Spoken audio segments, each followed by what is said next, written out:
Hello friends, আজকে প্রতিদিন তো তোমাদের সাথে মাছ রান্নার ভিডিও দেখাই, মানে তোমাদের সাথে শেয়ার করি।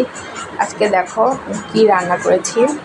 ভাত, পটল ভাজি, করলা ভাজি, চাটনি, মাছ, উমা মাছ রান্না করেছি।